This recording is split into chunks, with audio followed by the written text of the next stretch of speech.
নদী আমাদের এদিক সব নদী হয়ে গেছে, বাড়িঘর সব। আমার দেখানোটা জানা নাই।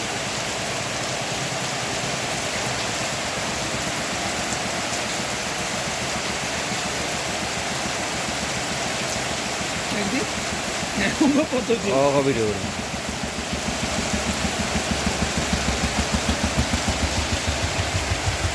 যাইলে 1000 টাকা।